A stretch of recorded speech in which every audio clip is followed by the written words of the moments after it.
Welcome again for this map practice series of class 12th history CBSE book 1 chapter 2 Kings, Farmers and Towns का आज हम बात करेंगे map practice के part 2 की। क्योंकि CBSE की जो लिस्ट दी गई है उस लिस्ट के अंदर पेज नंबर 33 से भी मैप की कुछ साइट्स दी गई हैं और पेज नंबर 43 से भी दी गई हैं, जो दोनों आपके सेकंड चैप्टर यानी किंग्स, फार्मर्स एंड टाउन से है। तो चलिए आज हम आगे बढ़ते हैं इस सीरीज पर और सबसे पहले हम बात करते हैं इंपॉर्टेंट किंगडम्स यानी प्रमुख राज्यों की।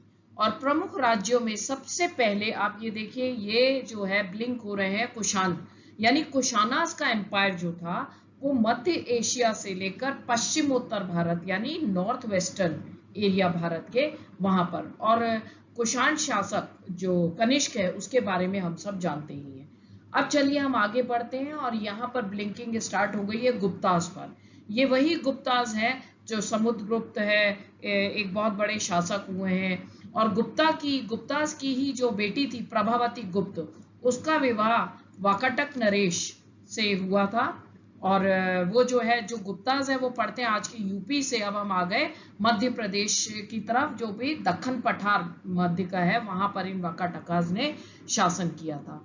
यहां से हम आगे बढ़ते हैं गुजरात की तरफ। आप देख सकते हो जिसे हम आज के गुजरात के नाम से जानते हैं, शक शासकों ने यहाँ पर शासन किया था। और शकों में हमने एक प्रसिद्ध शासक रुद्रदमन के बारे में भी हमने अपने चैप्टर में बात की थी कि उसने जो है सुदर्शन झील को ठीक करवाया था। और अब हम चले, ये रहे सातवाहन शासक, जो कि आज के हमारे महाराष्ट्र यानी दक्खन पठार के एरिया में इन लोगों ने यहाँ पर शासन किया था। सातवाहनों के में एक प्रश्न कई बार आता भी है कि इनके बीच में ये जो है माताएं इनमें क्यों महत्वपूर्ण थी, why mothers were important, because they are in the names of Satavahanas were which showed that they followed matriliny. तो अब हम आगे बढ़ते हैं नेक्स्ट स्लाइड की तरफ।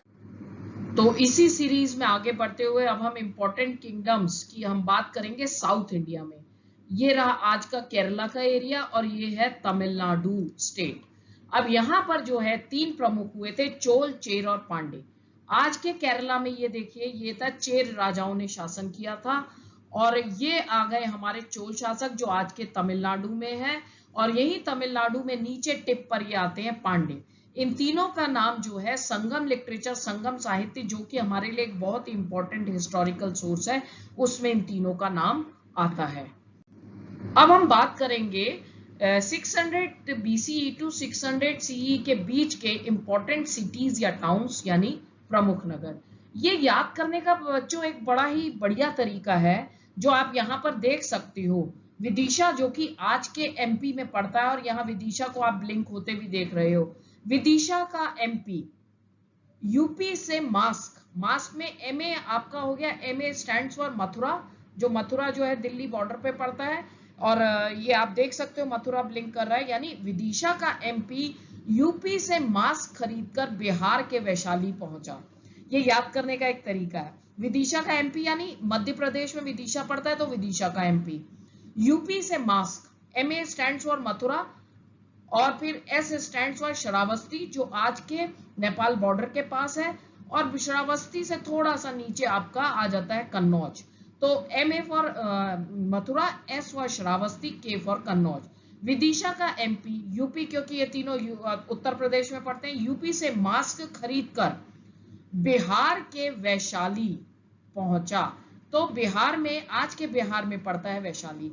इस तरह से इन निमोनिक्स के थ्रू आप जो है याद करना मैप में आसान भी होता है।